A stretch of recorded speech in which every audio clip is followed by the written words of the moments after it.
Okay, so again, one of the things I want you guys to see with campaigns and elections is this is where you have the most intensive kind of level of questioning, that there were 19 previous essay questions. So, obviously we want to give this, our full attention. One of the things, again, I think the reason you get so many questions is because we can really use this to think about how democratic are we, right?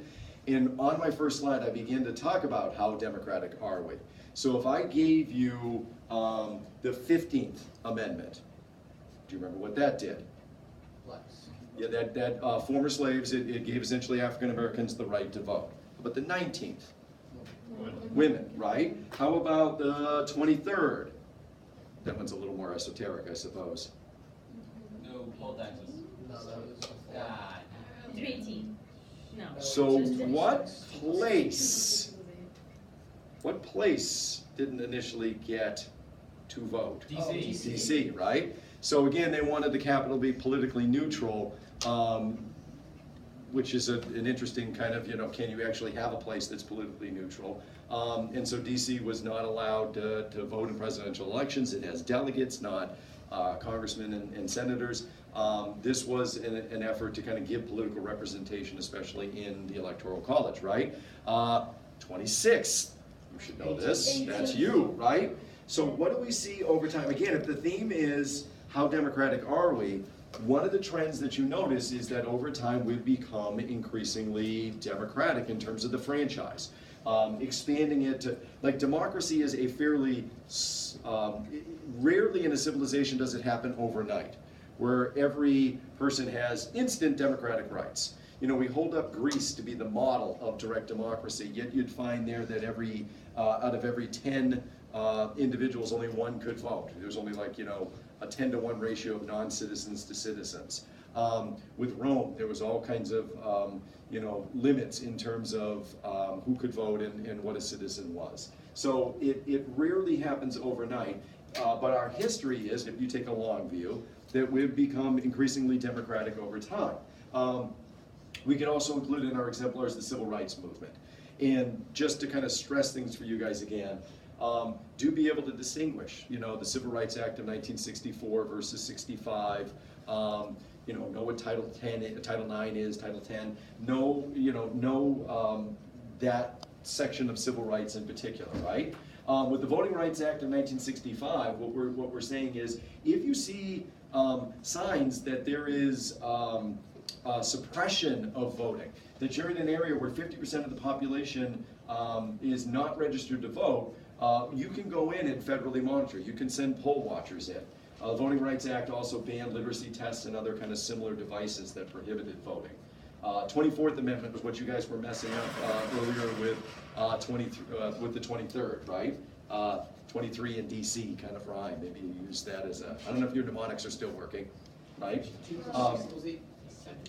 2 plus, what did you use? For the 26, 2 plus 6 equals 8, so 18 years That's old. what we That's math. That's, so how did you do the 23rd though? What was your mnemonic for that one? Charlie, what was it? It has something to do with a concert or something, right? For which one? The 23rd. 23rd. I'm slowing down. No, it might have been 23 DC, because that rhymed. Yeah, I'm slowing down kind of our coverage, but I'm just reminding you that obviously that's kind of, bedrock stuff to know the amendments. Speaking of which, what's the 17th? Direct election Oh, of senators. Direct election of senators, so we know who was voting at least, right? It's a triangle. So one of the things I want to point out is not only are we making the democracy more expansive in terms of who can vote, we're trying to make it more meaningful.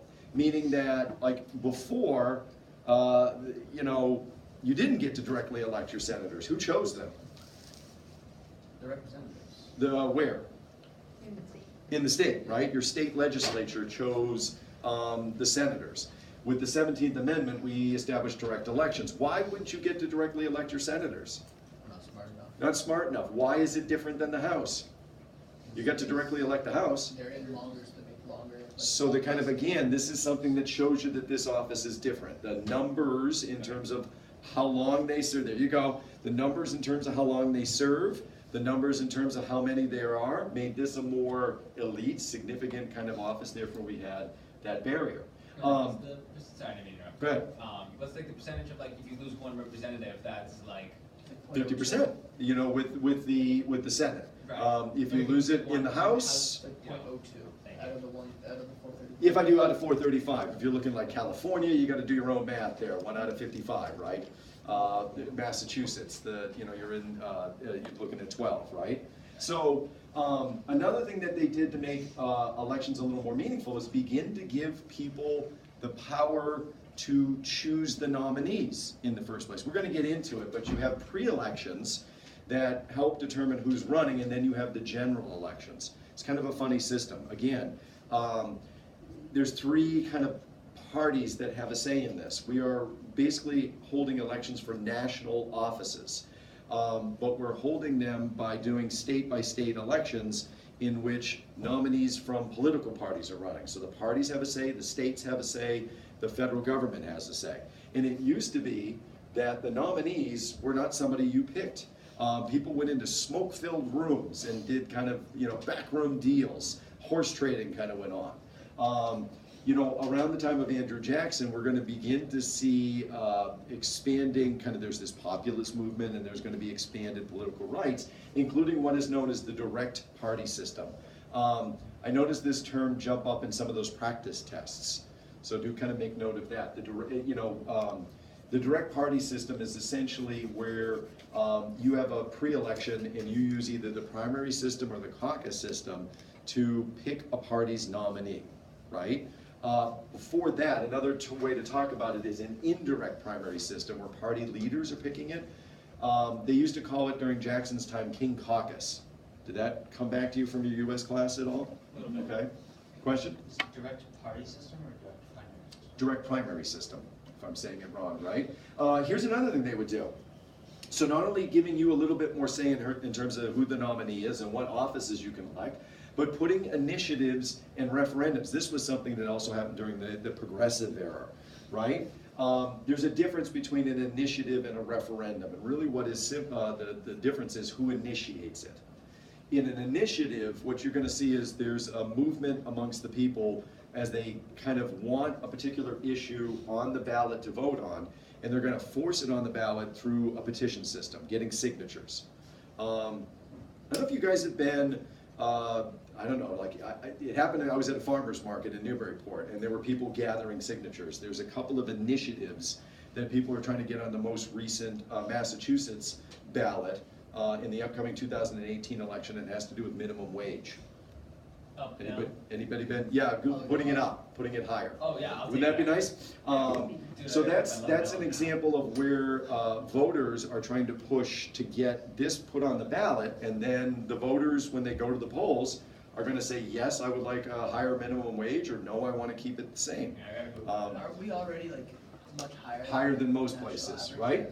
A referendum is where the legislature takes an issue and they throw it, they're the ones deciding to throw it to the voters. Does anybody guess why they would do it that way? They could already vote on the issue. Why would they say, let's give this one to the voters? What do you think? Yeah, head count saying if we were to do this, how much support? So to kind of basically see, is this a popular issue or not, right? You can have a binding referendum or a non-binding. So what you just described is a non-binding. Let me just take a poll of the public. So the proposed new minimum wage, do you know what it is? Was it 12? $15 an 15. hour. 15. I don't really It is know. 12. Is it currently 12? It's 11 It's right 11 now. right now. No way they're gonna go. Hot Okay. damn! I'd be making like over $20 an hour on Sunday. I would work an 8-hour shift. Yep. That'd be amazing. So, and again, I'm going to show you something in a second. There are pros and cons to that. Obviously, yeah. the major pro is giving people maybe a living wage, Right. Especially those working on minimum wage. What does the business community say about the need to pay higher salaries? Right. I mean, Paul, he would love that. A guy works like 8-hour shifts on the weekend. Well, they just gave businesses like let's see if the trickle down works, right? We just gave businesses all this money. They should be handing it out to you anytime now, right? Let's see if that's the case. Give me another reason why a legislature would give you the issue to vote on. One could be just to kind of take the temperature. So they don't get blamed for it? So let's say, again, you're gonna see an issue next on legalization of marijuana. That was one that we recently voted on. Do you think they wanna be the ones to legalize drugs? No. Right? That's a kind of damned if you do, damned if you don't issue perhaps, right? So this is what, you know, the 2016 ballot looked like in terms of the initiatives and referendum. Looking at coming up with new forms of revenue in the form of, you know, we licensed 2 casinos. Can we create more kind of slot machine venues to raise money? What do we think about charter schools? And then, That one was about like farm animals, right? yeah, this one was, it's funny they don't, oh, it is there, it's just you can't quite read it. It's the, you know, it was about, Pig cages. Like yeah. free range, you know? I remember reading this. yeah, kind of making it a law that if you had a kind of a farm, that it was ethical and humane. This was on legalization, regulation, and taxation of marijuana. So there's examples of, you know, referendums and initiatives. What do you think the overall impact has been on voting? We've increasingly made it more democratic in terms of who can vote, what they're voting for. Where is our turnout for presidential elections? About 50. Around 50%. Where is it for congressional elections? Very About low. 40, right? 30. 30. Between 35 and 40%, right? So what you see is, you know, over time we've become more democratic, arguably, but over time our turnout has gone down. That's kind of counterintuitive, doesn't it seem? That we were actually having a decline in voter turnout. So is that percentage based or like actual numbers? So one of the things to kind of keep in mind is there's certain things that cause this number to maybe be a little skewed. And we're gonna look at that in a second. But let's make sure we understand how we measure voter turnout, right? It would be the number vote over what? The number who voted is your numerator, what's your denominator? Who can vote? All the voters. So all the eligible voters, right, who can vote. So anybody 18 and above that's not a felon, that has residency and citizenship, right? What else could you potentially, who is old enough to vote in 2018? Technically us. Most of you, right? I know. What do you need to do before you vote? Register. Register. Who's registered already? One. Atta girl. So, you in other countries, so right now, if I were to figure out like my voter turnout, and let's say, well, none of you would have voted, right? I would have to put the total number over like 9, right? But if I was only measuring it based on registered voters, I'd put the total number over 1, right? So assuming you voted 100%, we'd have 100% voter turnout.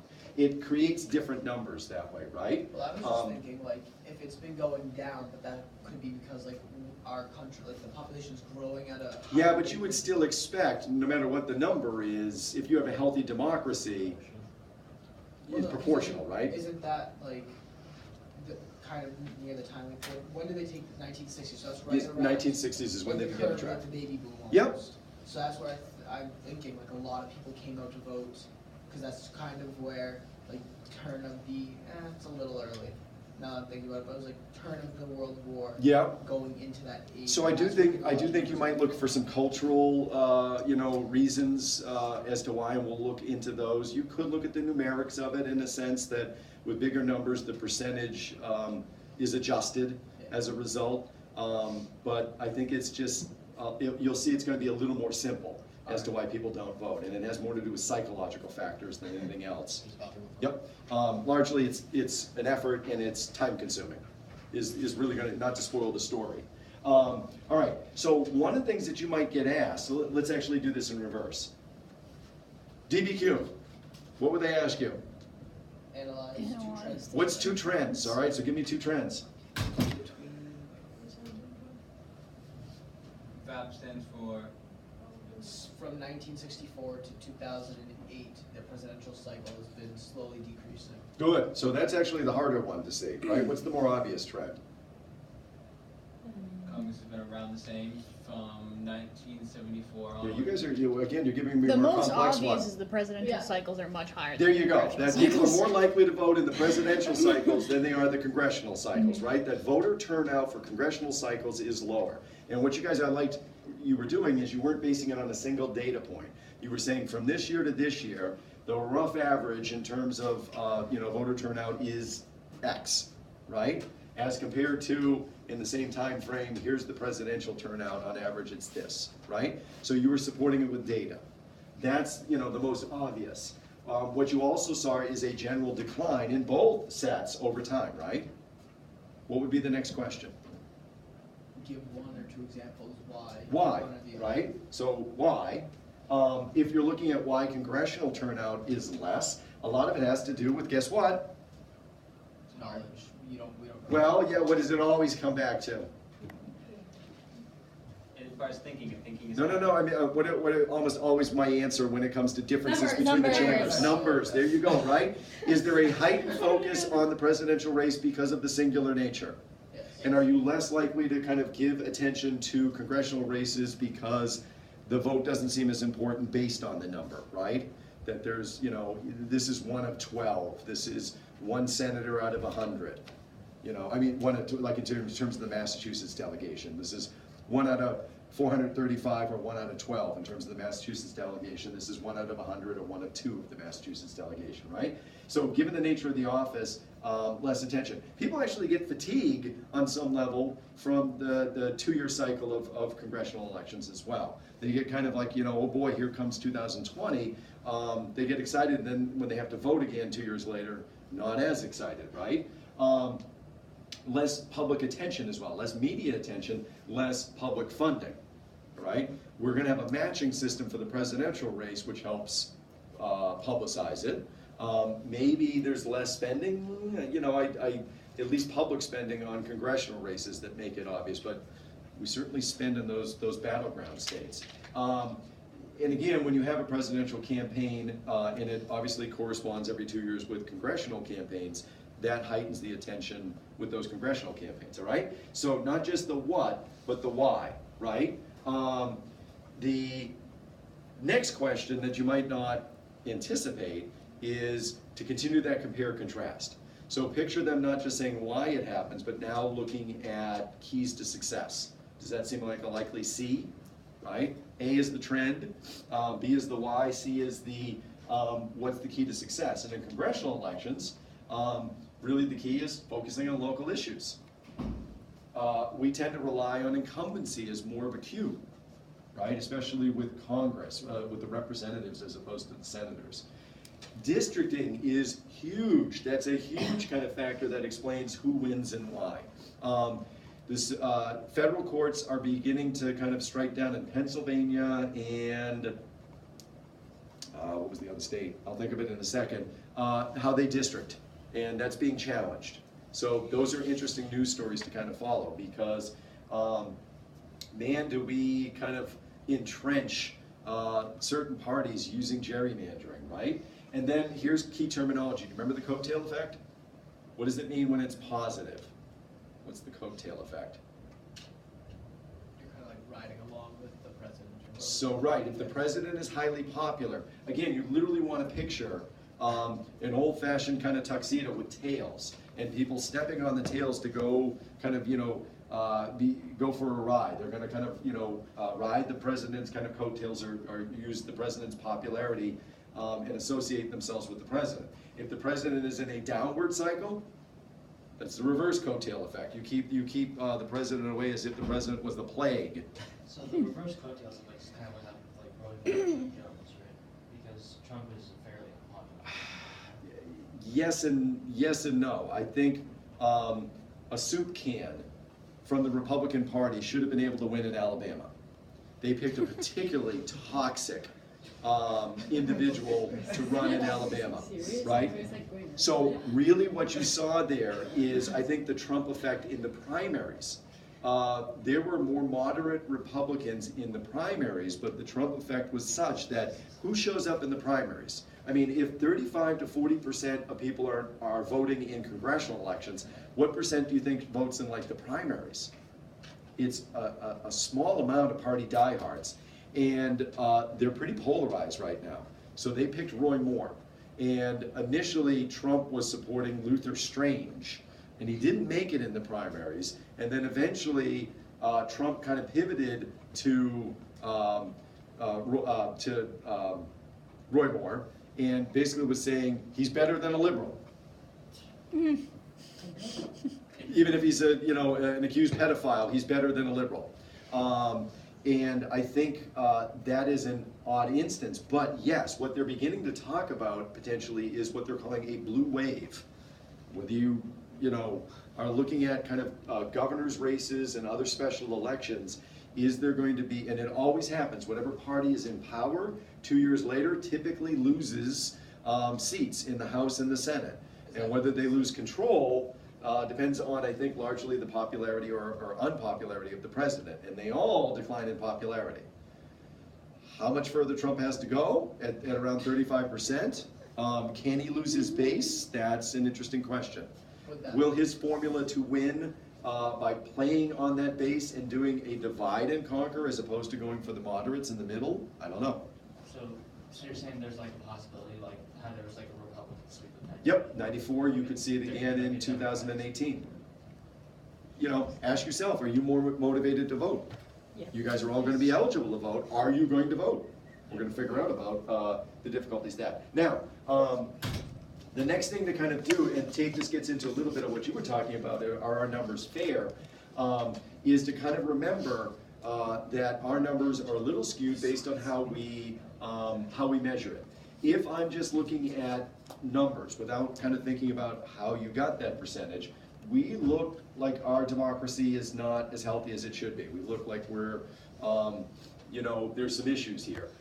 Because there are other countries with voting turnout rates of high as 80+%, right? And here we are around 53%. But Switzerland where no one's voting. yeah, it's low there. So one of the things that you'd have to do is dive into those numbers and figure out what are the barriers to voting there. Why is that the instance? I don't have the answer for that one. So again, just kind of keep in mind, our numbers are based on using a more rigorous measure of looking at eligible voters that voted, or that have the potential to vote versus registered voters. All right? Now, the other thing too is remember that numbers aren't the end all be all. They're not, it's one indication of how healthy our democracy is. Don't overemphasize entirely, because voting is, on some level, the most passive form of participation. You literally go in and you click a box, and then you don't have to do anything for 2 years to 4 years, depending on your own kind of, pattern of voting. So one of the things that you have to kind of understand is there's not often a lot of depth to voting. Some people go in and they're not even informed. They might know there's a presidential race, but I don't have any level to be ready for the congressional races, let alone Secretary of State on the state level, those other kind of state offices, the ballot questions. I'm going to read that pamphlet when I'm in line. There's not a lot of depth of participation, and what we really often look at is the presidential cycle, not all the other avenues out there, let alone what else are people involved in. There's other ways to participate democratically, and some of it is within the political process, maybe volunteering for a candidate, maybe walking around, knocking on doors or things like that. But similarly, just working on whether it's a local or state issue through local advocacy groups certainly could be a measure. Writing a letter to the editor. Maybe we ought to measure kind of other things that people do. If you brought up a civil suit, there's other ways to kind of show that people are trying to use the political system that aren't there. So maybe this makes you feel a little bit better. Our numbers relative to other countries are kind of skewed, and there's other things that show that we're a healthy democracy. Still, it ought to bother you a little bit. It really ought to bother you a little bit.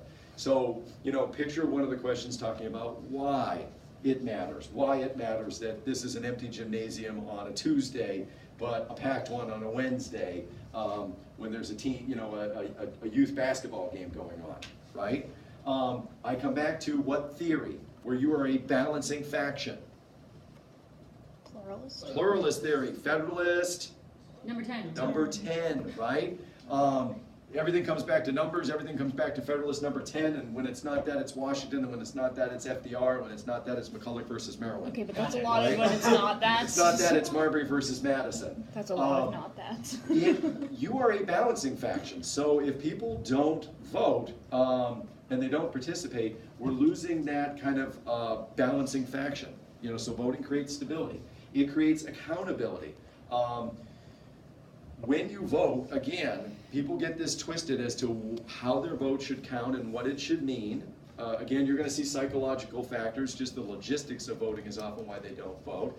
And they look at those inconveniences of voting versus my vote doesn't count in their minds. And again, when someone says my vote doesn't count, what do they actually probably, Allison, what are they actually probably thinking? Usually people just assume that their state is voting one way or So another. it's gonna flip one way or another, and my vote won't what? It's just not gonna matter like whether they vote or not. Because it doesn't do what? Doesn't flip the There you state. go. Change the results. That's a lot of hubris, isn't it? To kind of assume your vote should change the results. They didn't get it their way. They didn't get it their way, right? So, what you kind of have to keep in mind is that's not how you should measure your vote. Your vote is one out of, 180 million or so. So it is one out of that, and either it is going to add up to the number of people that voted for this person or subtract from the number of people that voted for this person. It is going to give the elected official a what? Or rob them of what? If a lot of people voted for the person, what does that person have? Yeah, but what's the word? Where they get to do what they want. Who would vote? I don't know. So again, if this person wins in a landslide, if like 80% of the voting public voted for them, they can say, I now have a blank from the people to do what I want. The voters, there it is, right? The voters have spoken, thy will be done. If you get in my way, God help you because the voters are coming for you, right? So it creates accountability in that sense. Your vote is either gonna add to the mandate or take away from the mandate, right? And when you vote, you actually feel better, right? So right now there's a lot of people frustrated and there are a lot of people that are in support. And in both cases, it's helpful to feel like you have an outlet. So, you've seen some recent marches and things like that. That's an outlet. People kind of, like I said, write editorials. That's an outlet. And they write articles, and that's an outlet. But voting makes you feel like that's the most direct way to kind of change things. So it's important that we vote. Therefore, the next question is, why don't we? We kind of get to your question. We've looked at eliminating a lot of barriers. We've looked at why it's important, so why don't people vote? And again, as I've hinted, it has a lot to do with the logistics. So this image just kind of gives you a hint that there's physical requirements to voting, and often people don't want to overcome those physical requirements. I just have a question Yeah. about voting etiquette and saying after the vote who you voted for. Yeah. Is there an etiquette to that kind of thing? Is it? Never talk about religion and politics in public is kind of like one of those rules, right? It's a personal decision. It's a deeply personal decision. Yeah. I think that often we want to share to feel like we're right. We want it's something that voting is food, clothing, shelter. When you're voting for someone that is protecting your interests. And if someone is voting for the other candidate, it feels like a threat. And I think we often need to overcome those psychological hurdles and more talk about issues and where our common ground is. So, can you ask somebody who they voted for? Sure. Should it be Does a private thing? does it feel like it's a blunt question? Like if I were to ask you, what's your religion? Okay, that feels kind of blunt. But if I asked you, how do you see the afterlife? Or how do you see this theologically? Or what do you believe about the Trinity? Maybe that's a less threatening question. So if I were to ask you about, how do you see this issue? Yeah. Right? So I think there's ways to have the discussion, and we ought to be having the discussion because I think we live in bubbles. We literally kind of sort ourselves into media bubbles and geographic bubbles and social bubbles using our social networks. And the rest of the world doesn't think like you and I do sometimes. Not meaning like they're wrong or we're right or whatever, but we're always shocked to find that people think differently. Yeah. And if we don't have those conversations, how do we find that common ground? I maintain we're going to continue to be a polarized nation with a dysfunctional government. I think we're better when we're purple, not red and blue. All right, but there's my soapbox. Okay, so what are these logistical barriers? Well, they're not much. Age, residency, and citizenship essentially, and no felonies. Can you be a felon and run? Yep. Yeah. So You my just can't best vote. example of this is like Marion Barry was the mayor of DC when I went to school there. he was caught on camera with this undercover sting operation where he was snorting crack cocaine with what he thought was a prostitute, but who was actually an undercover agent, and it was on videotape, right? He went to jail. He came out of jail and he was elected to he was a mayor again, but he was elected to city council. Rob Ford this is Canada, did you see, he also did drugs and was all kinds of, I think he was doing crack as well. And he was kind of caught on camera doing this. We'll have videotape of people doing like the most reprehensible of things, and we'll elect them. This is a very minor question. Yeah.